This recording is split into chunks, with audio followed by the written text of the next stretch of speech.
नमस्कार, बोलता है हिमाचल देख रहे आप और मैं हूं राम भारद्वाज। आज है 25 अक्टूबर 2024 और हिमाचल प्रदेश से जुड़ी हुई आज की बड़ी खबरों की जानकारी अपडेट्स हम आपके लिए लेकर आए हैं। लास्ट तक आप इस न्यूज़ बुलेटिन को जरूर देखिएगा। वीडियो अच्छी लगे वीडियो को लाइक कर दीजिएगा और हमारे चैनल बोलता है हिमाचल को आप यूट्यूब फेसबुक पर लाइक फॉलो और सब्सक्राइब जरूर करें।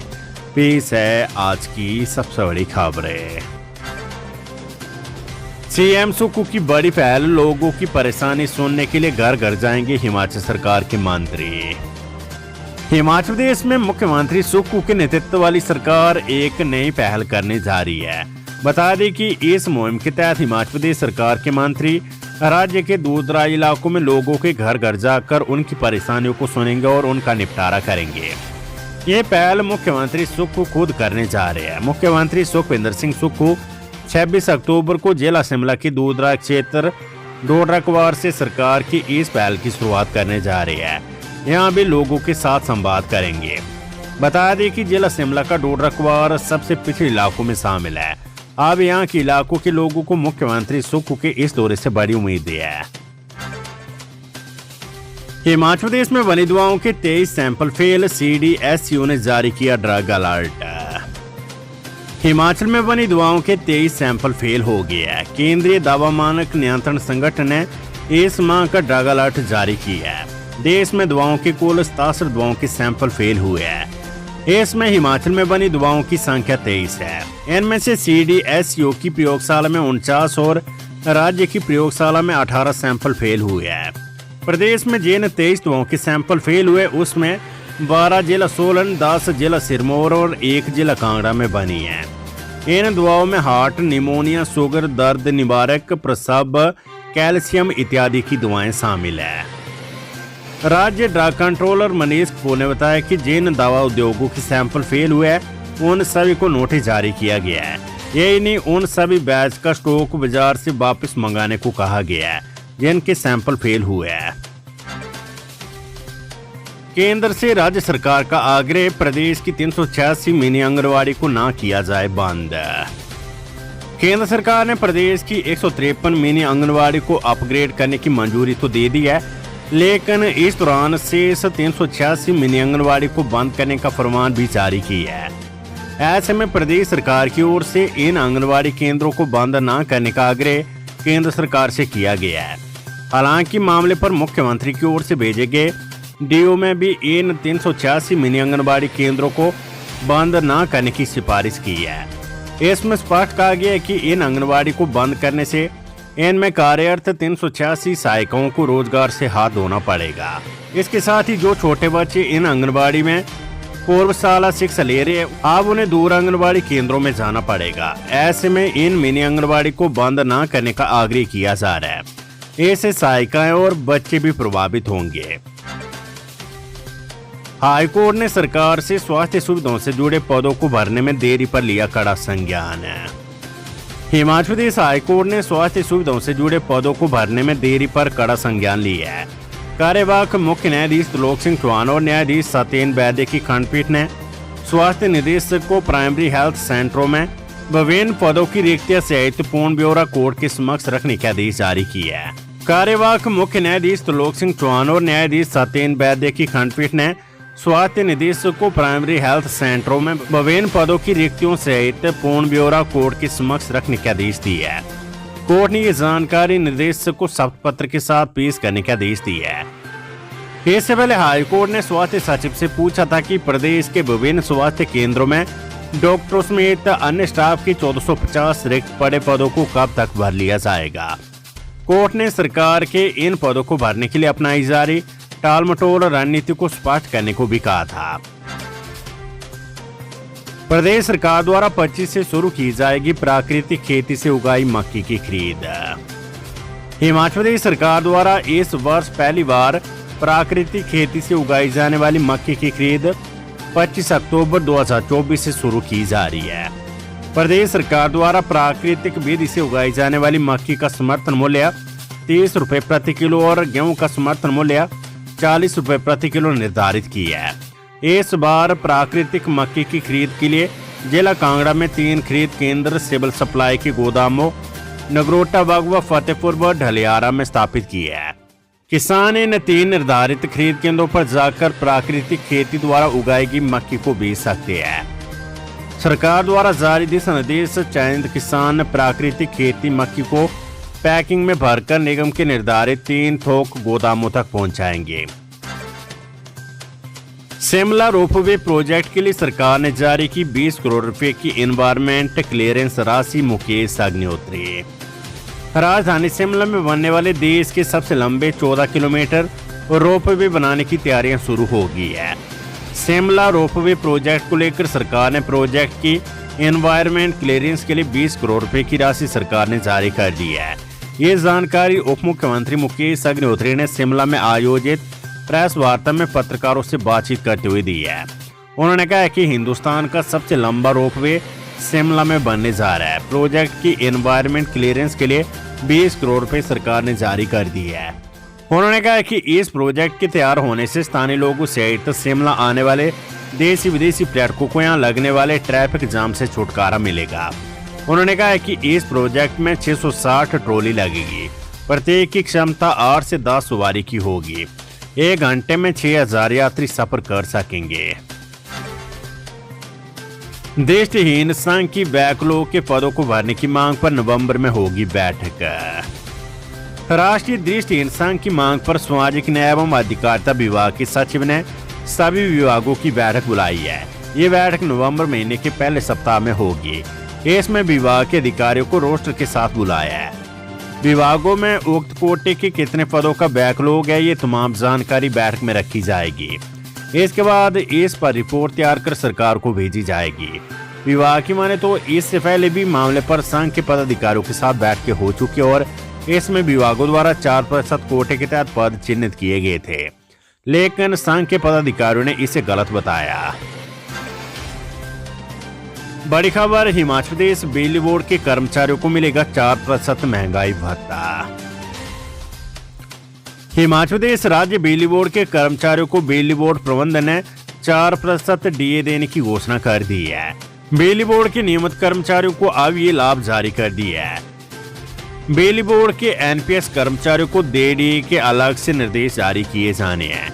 इसके अलग से एक अधिसूचना जारी की जाएगी। इस बार बिजली बोर्ड के कर्मचारियों और पेंशनरों को वेतन भी 28 अक्टूबर से पहले मिल जाएगा। इससे पहले राज्य सरकार ने इनकी घोषणा कर दी है।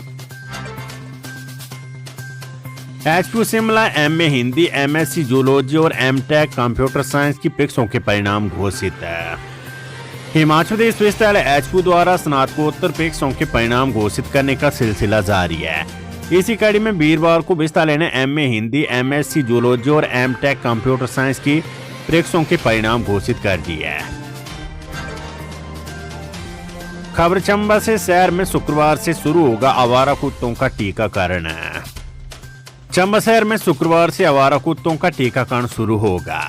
सुबह 6 बजे से धर्मशाला से आई डॉग कैचर की टीम कुत्तों को पकड़ने का अभियान शुरू कर देगी। उसके बाद उन्हें पकड़कर पशुपालन विभाग के पास पहुंचाया जाएगा। यहाँ उनका टीकाकरण किया जाएगा। डॉग कैचर की टीम 2 दिन तक चंबा में रहेगी। इस दौरान शहर में घूम रहे सभी आवारा कुत्तों को पकड़कर उन्हें एंटी रैबीज के टीके लगाए जाएंगे। इससे शहरवासियों को राहत मिलेगी। वहीं शहर में घूम रहे आवारा कुत्तों की संख्या का भी पता लगाया जा सकेगा। चंबा शहर में हाल ही में पागल कुत्तों ने काफी आतंक मचाया था। पागल कुत्तों ने करीब 25 लोगों को काट लिया था। 250 डीजल बसें खरीदेगा एचआरटीसी। 320 ई बसों के लिए टेंडर प्रक्रिया शुरू। कार्यशालाएं भी होगी upgrade. Deputy CM Mukesh Agnihotri ने कहा है कि हिमाचल पथ परिवहन निगम के लिए प्रदेश सरकार ने मंत्रिमंडल सदस्यों और विधायकों के साथ विचार विमर्श कर 250 डीजल बसें खरीदने का फैसला लिया है। 32 और 36 सीटर छोटी डीजल बसें खरीदी जाएगी ताकि दुर्गम क्षेत्रों में इन बसों का संचालन किया जा सके। 320 ई बसों के लिए टेंडर प्रक्रिया भी शुरू कर दी गई है। वीरवार को प्रेस वार्ता के दौरान मुकेश अग्निहोत्री ने कहा है कि एचआरटीसी के लिए 25 नई वोल्वो और 100 टेम्पो ट्रैवलर भी खरीदे जाएंगे। ई बसों के लिए चार्जिंग स्टेशन स्थापित करने और वर्कशॉप अपग्रेड करने पर 110 करोड़ रुपए खर्च किए जाएंगे। महिला मनरेगा कामगारों को घर बनाने के लिए मिलेगी 3 लाख, अधिसूचना जारी। हिमाचल प्रदेश में मनरेगा में 100 दिन का कार्य दिवस पूरा करने वाली विधवा, एकल महिला, परित्यक्त और दिव्यांग महिलाओं वार्षिक आय 2.5 लाख तक को घर बनाने के लिए 3 लाख रुपए की आर्थिक धनराशि दिए जाने की अधिसूचना जारी कर दी गई है। सीएम सुक्खू ने बजट में इस सिलसिले में घोषणा की थी। इसके लिए बजट का भी प्रावधान कर दिया गया है। ऐसे में इन श्रेणियों की महिलाओं को ये बड़ी राहत होगी। बिजली बोर्ड में अब उच्च पदों का होगा युक्तिकरण, कैबिनेट सब कमेटी की बैठक में फैसला। हिमाचल प्रदेश राज्य बिजली बोर्ड में अब उच्च पदों पर युक्तिकरण होगा। जरूरत के हिसाब से अधिकारियों की नियुक्तियां की जाएगी। सचिवालय में तकनीकी शिक्षा मंत्री राजेश धर्माणी की अध्यक्षता में हुई कैबिनेट सब कमेटी की बैठक में ये फैसला लिया है। पड़ोसी राज्यों से भी अधिक प्रदेश की सप्लाई कॉस्ट को भी कम करने के लिए योजना बनाने पर सहमति बनी है। कमेटी ने विभिन्न कर्मचारी यूनियनों से भी चर्चा की है।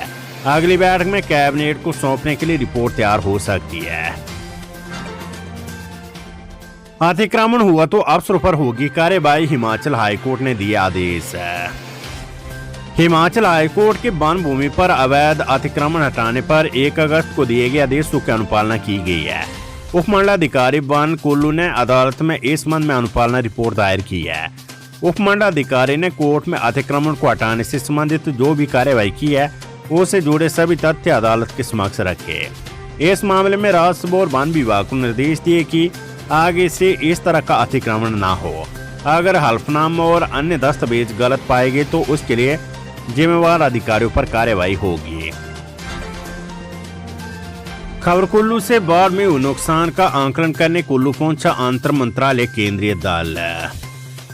इस वर्ष मानसून के मौसम के दौरान जिला कुल्लू में हुए बादल फटने, फ्लैश फ्लड तथा भूस्खलन की घटनाओं से हुए नुकसान का आकलन करने के लिए वीरवार को अंतर मंत्रालय केंद्रीय दल कुल्लू पहुंचा।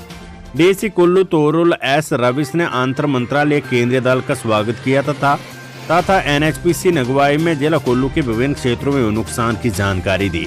ये केंद्रीय दल गृह मंत्रालय के संयुक्त सचिव मिहिर कुमार के नेतृत्व में शुक्रवार को मणिकर्ण घाटी के कसोल तथा मलाना क्षेत्र का दौरा करेगा तथा जिला प्रशासन सहित विभागीय अधिकारियों के साथ बैठक करेगा। इसके बाद दल बागीपुल और समेज क्षेत्र का दौरा करके अपने आकलन की रिपोर्ट केंद्र सरकार को सौंपेगा। वेदर अपडेट, मैदान हुए गर्म तो पहाड़ों की रातें होगी सर्द, 30 तक साफ रहेगा मौसम।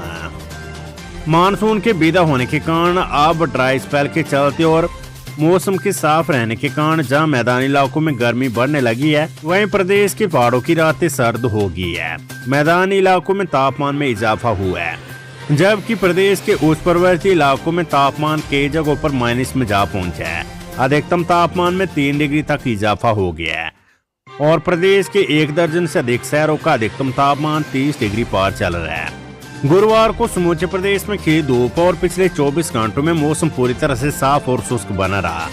इस बार मानसून सीजन में सामान्य से 19% कम बारिश हुई और इस माह में प्रदेश के 7 जिलों चंबा, बिलासपुर, हमीरपुर, शिमला, सोलन, सिरमौर और कुल्लू में बादल नहीं बरसे हैं। आगामी दिनों में अभी मौसम के साफ रहने के आसार है जिससे अभी बारिश और बर्फबारी के लिए लोगों को इंतजार करना होगा। नूरपुर के सदवा में 2 गुटों में खूनी झड़प, 1 युवक की मौत, 1 अन्य गंभीर घायल। उपमंडल नूरपुर सदवा में देर रात को 2 गुटों में खूनी झड़प के दौरान सिर पर चोट लगने से युवक की मौत होगी। मारपीट में 1 अन्य युवक गंभीर रूप से घायल हो गया है जिसे इलाज के लिए टांडा मेडिकल कॉलेज में भर्ती किया गया है। रात को सदवा के पास 2 गुटों में किसी बात को लेकर आपसी कहासुनी देखते देखते खूनी संघर्ष में बदल गई और इस दौरान एक गुट ने डंडों से 2 युवकों को बुरी तरह से लहूलुहान कर दिया। इस घटना की सूचना मिलते पुलिस टीम मौके पर पहुंच गई और इस खूनी संघर्ष में गंभीर रूप से घायल युवकों को इलाज के लिए नूरपुर सिविल अस्पताल ले जाया गया। इस दौरान बलजिंदर सिंह पुत्र वीर सिंह निवासी मम्मू गुरचाल ने दम तोड़ दिया। घायल युवक सुनील निवासी गुरचाल तहसील नूरपुर को टांडा मेडिकल कॉलेज में रेफर किया गया जहां पर उसका इलाज चल रहा है।